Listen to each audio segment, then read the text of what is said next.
Okay, today I wanted to talk about John Wick. I went through a spiel of watching a few movies which I would call kind of in the shooty bang bang genre, basically. And a lot of these follow fairly similar tropes that you guys are probably familiar with and kind of everything. Usually, what it is they do rely on a fairly strong character. So usually this kind of takes the form of a lot of these at least take someone who is retired. So what this gives us is it gives you someone who is experienced and dangerous and yada yada yada. They can have a legacy, they can have renown. Let's see. They can have all of this stuff when they're retired. These are not rookies. This is not like Luke Skywalker, Harry Potter, or any of these characters, Naruto, any of these characters that are very inexperienced or anything like that. In fact, it's the exact opposite. These people know what they're doing. So usually it's something like that. But this is how the usual question, especially if they're a retired, assassin or hitman, basically, there is a question of how to answer the moral issue, basically. How do you, they kill people for money, which is bad. Most people are on board with this aspect. So how do you get around that? How do you make your characters make the audience like your characters, make them believable, all of that stuff. What are you going to do? So usually what they do is they kind of have a few options for it, where usually the main character doesn't look for trouble. So they don't look for trouble. So basically trouble usually comes and finds them. They don't start, they don't initiate. Usually this is an aspect where they are defending. It's just kind of this idea of moral idea of defending, so that the gang attacks the main character once, and then the rest of the movie is him kind of defending himself from the gang, because that the gang is never going to stop attacking him or something like that. So this is kind of an aspect of it. Two, the people after him are all villains. So it's if you murder a murderer, it's a little bit better than killing random innocent civilians or anything like that. So this kind of helps answer this moral question. And some stories do actually just have it where he's not a great guy and he has no pretensions. Kind of an anti-hero sort of idea, where it's like, listen, I'm not a hero. You could say Dirty Harry kind of had an aspect of this, where it was kind of a hard, tough justice or something like that, where you're killing bad guys. They're bad guys, and it's not really the civilized way that we want to do it or anything like that. But it's kind of the vigilante justice sort of idea, where they should have gone through courts. However, at the same point, they were really bad and doing bad things, and so they got shot. And so, no one's going to cry over them, more or less, from there. So this is kind of the scenario that we've got. And basically, because the other thing is you also have to ask is you can't want to kill 100 plus people or something like that. You can't want to kill all these people. This is another thing. Like John Wick, I watched the whole movie. I'm pretty sure he kills like 100 people or more, basically, which is like which is a massacre. It's basically a massacre. Would be one of the worst shooting events probably and for a good while. And the reason why that can be moral is because he doesn't want to. He doesn't want to do this. He's being forced to do this. And this kind of goes in with the initiating. He is defending himself. It's this kind of idea, somebody comes in to steal your toaster and you shoot them, you're still kind of in the right because you're defending and you don't know what they want. You don't really know what they're after. And they've kind of already put their life in danger by violating your property, by trying to basically making you unsafe in that aspect. So this is kind of the self-defense aspect. So all of these play into effect. And I want to point these out just because if you ever wanted to do kind of this genre and try and break the genre, basically, you need to know what's involved in order to break it. Again, this moral aspect, if you wanted something different, you could do a Dirty Harry. You could do something where it's just they do this where if you want somebody to be sympathetic, but also who goes around murdering people, you just make them surrounded by evil people, basically. Because if everyone around you is evil and you kill them, then it's not that big of a deal. No one's crying over it. So this is kind of the genre, the typical one. I'm trying to think of a few of them that follow it. I watched one recently, which is called The Gray Man. The Foreigner was another one of these that kind of follows it. The Foreigner, John Wick, 1, 2, 3, of course. Trying to think if there's any other that are recent ones. These were a lot of, I know there was Vigilante and a whole bunch of other famous ones in the 80s and 70s and 80s and stuff. Let's see. Yeah, there's a bunch of famous ones previously, and some other ones you can probably think of plenty of them on your own, basically, where that kind of plays out this aspect. Oh yeah, and a good idea would be maybe like Leon, the professional. Where it's he's not a great guy, but he usually murders bad guys, so you kind of get this aspect of it. So there's that. So this is kind of the what I would call, think of it as the set the stage of the genre, basically. You know, this is kind of what we're expecting when we watch this kind of movie. So this is kind of what it starts off, and this is kind of the background leading into our story. This is kind of what the trailer, if you ever watch a movie and it's a trailer, or watch a trailer to a movie and it follows this genre, they are going to be trying to articulate this aspect. It's like, what is it? He's retired. He doesn't want to kill, but he's really good at it. And they did X, Y, Z. So now he's killing everyone. That's the movie. And you watch that trailer and you go, man, I bet I know how every step of that movie happens. But you still want to go watch it and see it because you understand. It's, it's kind of like it's like a more violent version of a rom-com. There is a formula to it, and you want to see what happens. So there you go. So that's what we've got kind of starting off for that. And now let's get into the story. So what John Wick starts off with, the story starts off with John Wick. He is getting out of a car. All right, he's getting out of a car. He's alive but bloodied. And basically this is kind of the intro. So it's very engaging. We want to know, basically, of course, it begs the question, what happened? Of course, this is it. Which, of course, is a great question to have the audience ask, because then, of course, they want to know the next question, which is, what happens next? And, of course, that's what you want, because as long as the audience is asking that question, they're going on to the next one. So we've got this, and then immediately we go into a flashback or a flash forward. We don't really know. Usually these are done in the style of a flashback, and then John's in his house, and he's just doing normal person things. And then shortly after that, we get a memory, basically it's conveyed to us as a memory, and this memory kind of gives us an idea of how John came to be here. We're pretty sure this is a memory, and this is kind of what it leads to, where what we've got here, and this is basically, you can kind of think of this as the wife sequence, basically. So this is his wife sequence. It kind of shows him, watching videos of her, and you kind of have the question of who is this lady. You kind of get an idea that she's the wife. You kind of get an idea, a real quick version of their story where he's happy with her. Basically, it kind of is consistent of just a few segments where he's happy with her. They're walking. He's happy with her.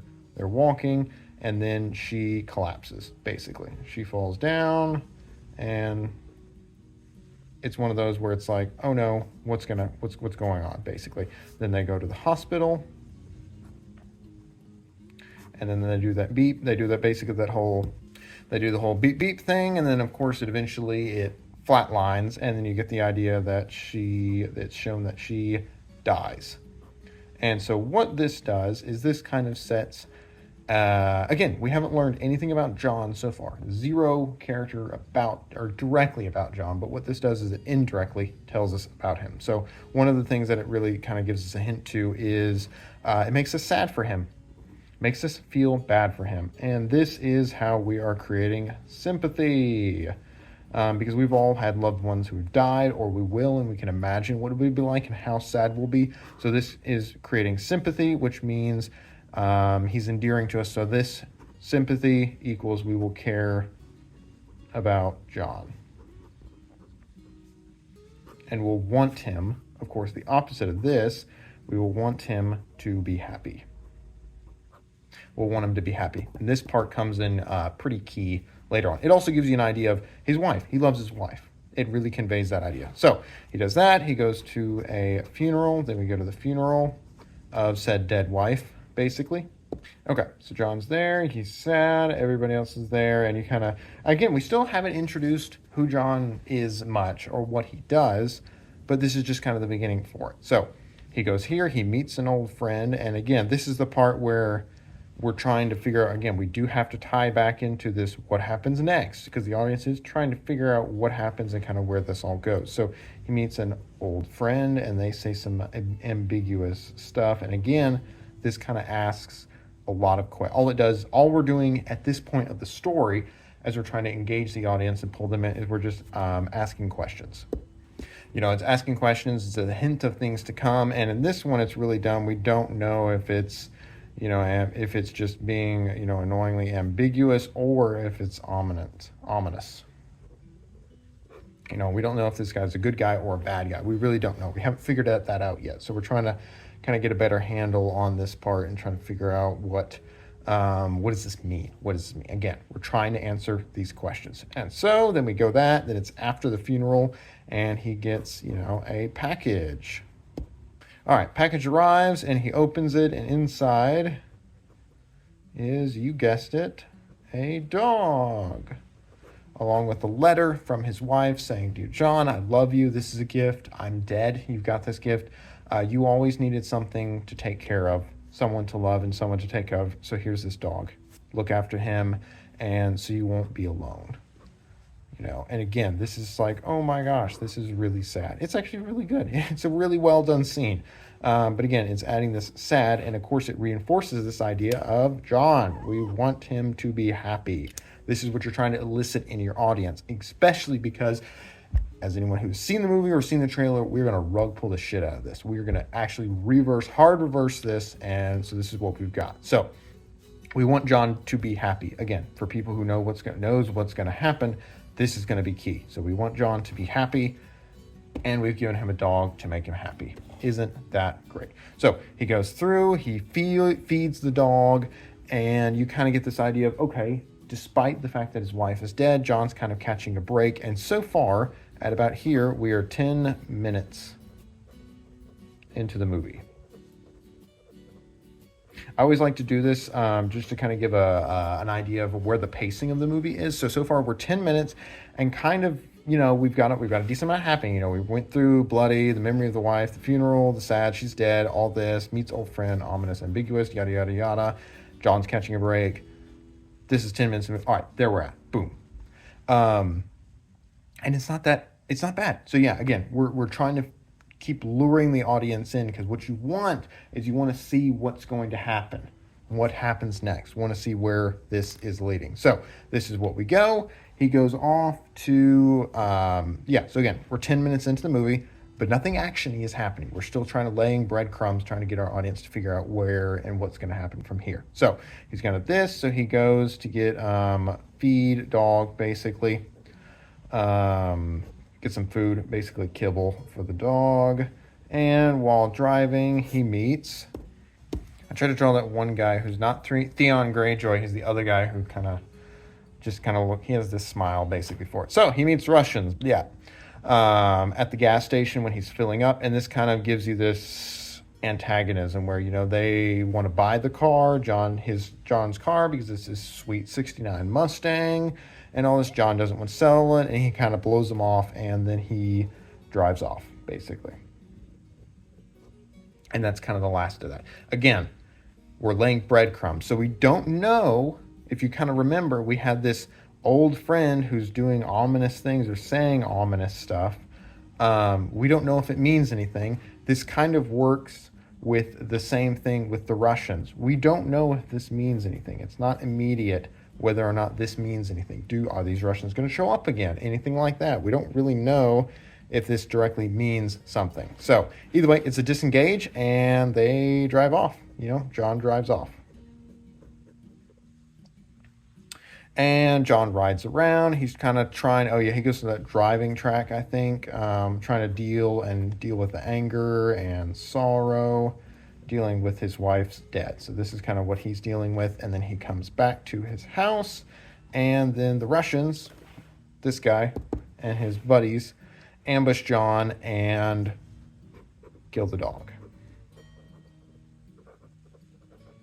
And I kind of want to just pause right there because this is the reason why the movie worked. The movie is a good movie, but it's like all other good shooty shooty bang bang movies where it's good. And that's it. But John Wick really seemed to hit a note with people and really seemed to do well, and people really, really, really loved it. You know, I would talk to people, they'd mention, oh yeah, John Wick. That's how they got movies 2 and 3, despite 2 being horrible. They still got it because everyone loved it so much. And this is the reason why. Because so many movies do the thing where they'll introduce the family just to kill the family off. And they really did kind of manage to break the genre in a certain way. You know, again, I was talking about this is the genre, basically. Something pulls them out of retirement, usually here, and usually it's dead family, basically. So that's kind of like a bait and switch here, is because we're waiting to see what's going to happen to the wife, but the wife doesn't get murdered by the Russians. She just dies. And it adds a real aspect of reality because John is not a special main character, you know, where the wife has that weird cancer that's somehow treatable and she's saved and it's a beautiful ending. We love that. However, it feels like a story. It doesn't feel like reality. Reality is when your loved ones die and you can't do anything about it. And it hits really hard, but it feels real. And that's important because you want your story to feel real, because the realer it is, the more they can get drawn into it, especially if it's work of fiction. You know, you want the audience never to go, wait a minute, is this legit? I don't really know about this. You don't want, that's the worst thing you want. So you want them to keep engaged and feel that the story's real. So they ambush and kill the dog. And again, like I said, because this has never been done before, and you have to realize the reason why they use family members to kill is because it's understandable that it's more heartfelt. You know, with dead wife, I think we've got, you know, Gladiator, dead son, could be plural. We've got, you know, The Patriot, where it kind of follows this. Movie, I'm trying to think, Perdition Road. The Road to Perdition, I think, is dead wife. The Crow, that is dead wife, and his own murder, but no, dead wife. Again, these are all ones. The Foreigner is dead daughter. And again, what they're trying to do is in this, they try and basically take 10 minutes, you know, X-Men, what is it? X-Men Apocalypse, that horrible movie. They have dead wife and dead daughter, basically, from there. So what they do is they spend this weird, awkward, like 10 minutes in the middle of the movie trying to convince them, trying to do this, you know, happy, happy, happy, happy, all that, in order so they can kill it to make you sad, which then basically ignites the revenge. And because once you ignite the revenge, we really want to see it. And that is a weird aspect to ignite the revenge. The reason why it's important is because it allows the audience to enjoy killing. We can now enjoy the violence, which is an interesting thing if you want to think about it. You know, what is the situation that you are socially or morally allowed or even encouraged to enjoy seeing someone get shot or tortured or murdered? And this is why, you know, why the revenge, you know, it's really always warned about as being super dangerous, and it is, justifiably so, because of all of these reasons for it that you've got. So this is the reason why they do this, is what they're trying to do is ignite this revenge by having the dead people. But again, the reason why it works is because it would be really hard to repeat it. I think that's the reason why John Wick 2 and 3 don't really work, is because, or at least I haven't seen 3. So 3 may work. 2 just didn't really work because it was just okay. But it was forgettable. It wasn't like John Wick 1. John Wick 1, everyone saw it because they cared about the dog. You know, I had a friend who said, you know, I don't give a crap about the family. The dog, though, go kill those mofos. Basically, that was the idea behind it. It's like somehow the dog seemed to elicit more of an ignite, knocked my camera, ignite more of a revenge aspect than anything. And that's the part where the story really is relying on this. And and again, the reason why we care about the dog is because all of this, again, as you're writing a story, if you're getting ready to kill off the son, what was it? I was trying to think, Big Hero 6, is the dead brother. His perfect brother who's perfect in every way gets killed. Bruce Wayne, dead parents. Batman, dead parents. You have all these aspects where you're trying to draw the audience in and make them care about it, because also this makes you care about the main character. He's super sympathetic and he's on a righteous journey. So this is what you can kind of work off of and make it see what happens from there. So that's how it goes. And basically at this point, this is kind of where it really sets off the story. We're trying to we really want to see what happens, because if you think about it as well, the trailer may have given us a hint of what John is capable of, but at the same point, in this point, we don't know who John is.